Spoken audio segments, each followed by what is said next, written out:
میں کراچی میں جاتا ہوں کبھی کبھار، وہاں ایک صاحب ہیں، محبت سے بلاتے ہیں، بہت زیادہ بلانے والے ہیں، ان کے ہاں چلا جاتا ہوں۔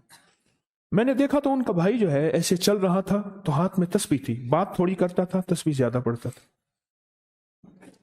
اس کا دبئی میں بہت بڑا کاروبار، جسے کہنا چاہیے بہت بڑا کاروبار دبئی میں۔ کہنے لگا گاڑی میں جا رہا تھا،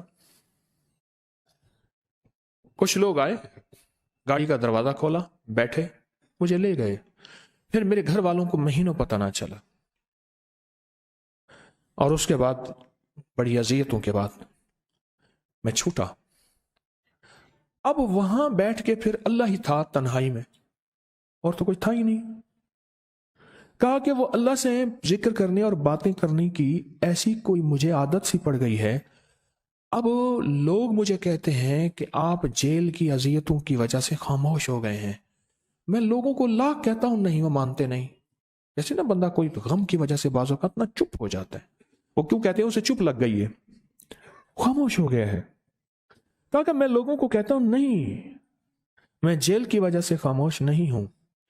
اس قید نے، اس جیل نے میرے اوپر جو آزمائش بھیجی ہے، اس قید نے اور جیل نے میرے اوپر جو آزمائش بھیجی ہے، اور میں پھر وہاں ذکر کا عادی بنا، دعاؤں کا عادی بنا، تسبیح کا عادی بنا، اعمال کا عادی بنا، اور وہ عادت سی پڑ گئی ہے، اور وہ عادت سی ایسی پڑی ہے کہ بس سارا دن اب اسی میں لگا رہتا ہوں،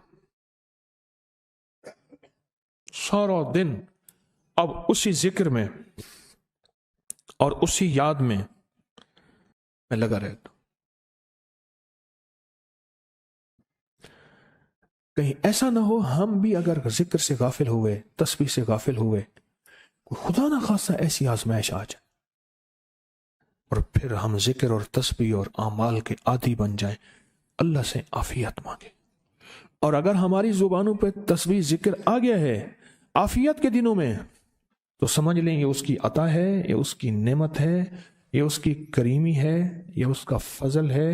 اس نے بہت بڑی آزمائش سے پہلے ہمارے اوپر اتنا کرم کر دیا، اس کا بہت بڑا کرم ہے۔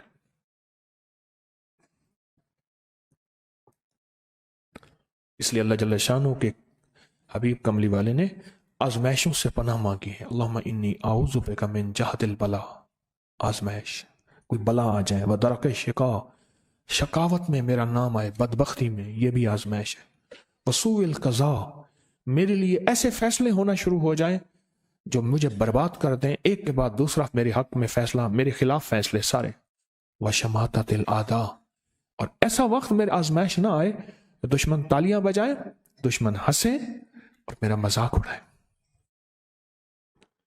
اس لیے میرے آقا نے، میرے حضور نے آزمائشوں سے پناہ مانگی ہے، عافیت مانگی ہے۔ اللہم انی اعوذ بک من زوال نعمتک، اللہ نعمت دی پھر اس کا زوال آ گیا، وتحول عافیت، عافیت دی وہ تم نے چھین لی۔ اللہم انی اعوذ بک من زوال نعمتک وتحول عافیتک وفجاءت نقمتک وجمیع سخطک، اے اللہ کو میرے اوپر ایسے حملے ہوں اور سختیاں میرے اوپر شروع ہوں، مولا میں اس سے پناہ مانگتا ہوں۔ میں مانگتا کیا ہوں؟ ربنا آتنا فی الدنیا حسنۃ، اس سے دنیا کا بہترین پیکج مانگتا ہوں، وفی الآخرۃ حسنۃ، تو سے آخرت کا بہترین پیکج، شاندار، لاجواب، بہترین۔ ہاں، آزمائشیں، مصیبتیں، تکلیفیں، حوادث، حادثات، ناکامیاں، بیماریاں، پریشانیاں، میں نہیں مانگتا مولا۔ اللہم انی اعوذ بک من الہم والحزن، ہم کہتے ہیں ٹینشن کو، انزائٹی کو، اسٹریس کو، ڈپریشن کو، اندر غم ہے باہر پتہ ہی نہیں، اس کو ہم کہتے ہیں، اور حزن کہتے ہیں جس پہ ہائے ہائے ہو۔ اے اللہ میں تجھ سے اندر کا دکھ جو مجھے دیمک کی طرح کھائے، اور باہر کا دکھ جو مجھے تڑپائے، اندر کا دکھ کھائے اور باہر کا دکھ تڑپائے، اے اللہ میں اس سے پناہ مانگتا ہوں۔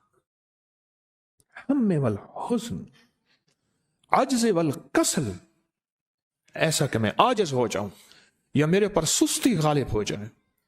کتنے لوگ ایسے ہیں ان کے اوپر سستی غالب ہے، بہت بڑی مصیبت ہے زندگی کی۔ میرے آقا کملی والے نے اس سے پناہ مانگی، اللہ کے حبیب میرے آقا نے آزمائشوں سے پناہ مانگی ہے۔ اللہم انی اعوذ بک من الفقر والکفر، اے میرا مولا مجھے کفر سے اور فقر سے بچا۔ فقر ایسا، غربت ایسی آئے کہ میرے ذہن میں ہر وقت لوگوں کی جیبوں پہ نظر ہو، ہر وقت لوگوں کی جیبوں پہ نظر ہو۔ یہ دو وقت میں ہوتا ہے، ذہن نشین رکھیے گا، اس فقیر کا تجربہ ہے۔ ایک جب طمع بڑھ جاتا ہے، لالچ بڑھ جاتی ہے، اس وقت لوگوں کی جیبوں پہ نظر ہوتی ہے۔ جب فقر بڑھ جاتا ہے، غربت اور تنگ دستی اور فقیری بڑھ جاتی ہے، پھر لوگوں کی جیبوں پہ نظر اس کی ہوتی ہے اور اللہ کے خزانوں پہ نظر نہیں ہوتی یا کم ہوتی۔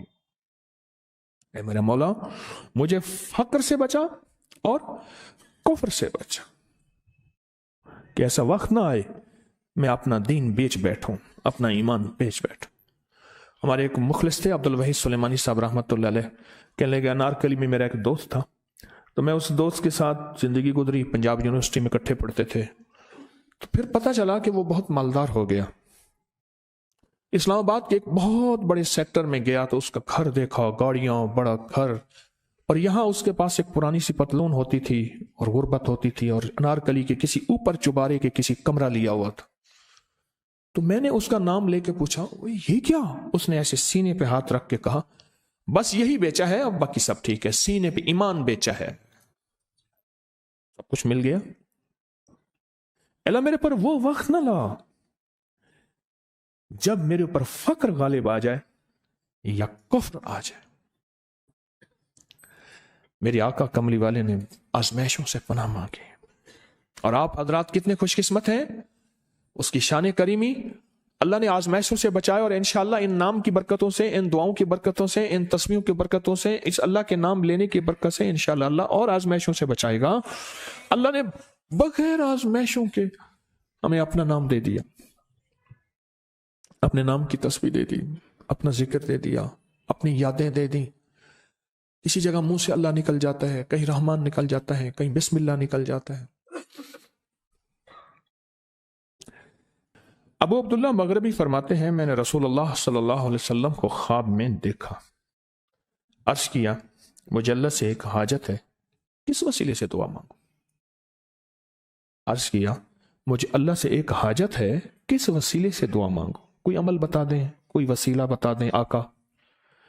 میں نے حضور سے خواب میں سوال کیا تو آپ نے ارشاد فرمایا جس کو بھی اللہ سے کوئی حاجت ہو اسے چاہیے وہ سجدے کرے، یعنی 2 رکعت ادا کرے اور سجدے کی ہر رکعت میں 40 مرتبہ آیت کریمہ پڑھے، جو میں عمل میں بتایا کرتا ہوں، لا الہ الا انت سبحانک انی کنت من الظالمین۔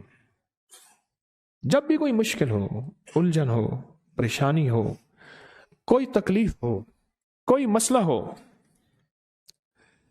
تو میرے حضور نے فرمایا کہ تو ایسا کر، تو ایسا کر، تو کیا کر، تو نفل پڑھ، ہر رکعت میں سبحان ربی الاعلیٰ کے بعد 40 مرتبہ آیت کریمہ پڑھ، اور پڑھ ایسے ڈوب ڈوب کے، مانگ مانگ کے، گڑ گڑا کے، بھیکاری محتاج سائل اور منگتا بن کے پڑھ۔ اور حدیث میں آیا کہ کوئی مصیبت زدہ اس کو نہیں پڑھتا جس کی مصیبت دور نہیں ہوتی۔ آیت کریمہ کو فرمایا کوئی مصیبت زدہ اگر پڑھ لے اس کی مصیبت دور ہوتی ہے۔ اور ایک اور حدیث میں ہے کہ کبھی ایسا نہیں ہوا کہ کسی مسلمان آدمی نے کسی چیز کے لیے اسے پڑھا ہو اور اس کی دعا قبول نہ ہوئی ہو، اور اس کو ترمذی اور نسائی نے روایت کیا ہے۔ میرے آقا فرماتے ہیں کہ میں جب شب معراج میں میرا ایک شخص پر گزر ہوا جو نور عرش میں چھپا ہوا تھا، عرش کے نور میں اتنا ڈوبا ہوا تھا، خود چھپا ہوا تھا عرش کے نور میں۔ میں نے پوچھا یہ کون ہے، یا کوئی فرشتہ ہے؟ فرمایا نہیں۔ میں نے کہا تو پھر یہ کون ہے؟ فرمایا ایک انسان ہے، جب دنیا میں تھا تو یاد خدا اسے اس کی زبان پر تر و تازہ رہتی تھی، اس کا دل مسجد میں لگا رہتا تھا، آج اللہ کے حضور یہ نور عرش کے نور میں اتنا ڈوبا ہے کہ خود چھپ گیا. دو چیزوں کی وجہ سے. ایک، اس کی زبان ہر وقت اللہ کی یاد سے تر و تازہ رہتی تھی.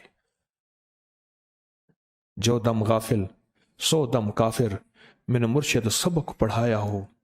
حضور کہتے ہیں میں مرشد کے پاس گیا، میں نے کہا حضرت کو نصیحت فرما دیں.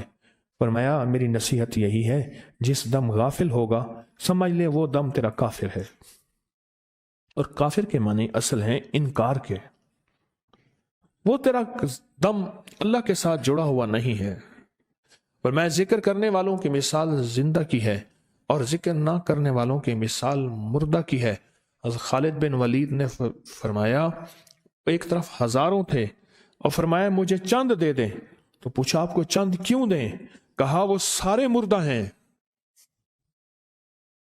وہ کلمہ پڑھنے والے نہیں تھے، وہ سارے مردہ ہیں. مجھے چند کلمہ پڑھنے والے دے دیں، یہ سارے زندہ ہیں اور یہ غالب آئیں گے. اور یہی ہوا، اور یہ کلمہ پڑھنے والے غالب آ گئے. آپ نے فرمایا کہ غافلوں کے درمیان اللہ کی یاد میں لگا رہنے والا ایسا ہے جیسے خشک درختوں کے درمیان سبز درخت ہو. اور جو غافلوں کی جماعت میں جو خدا کی یاد میں لگا رہتا ہے، اللہ ہی اس کو جنت میں ٹھکانہ دکھائے گا. اس ویڈیو کو لائک اور شیئر کریں. اب کریں یوٹیوب چینل کو سبسکرائب کریں اور روزانہ زیادہ سے زیادہ سبسکرائب کروائیں. آپ دوسروں کے لیے صدقہ جاریہ بنیں گے. اللہ پہلے آپ کے دکھ ڈالے گا.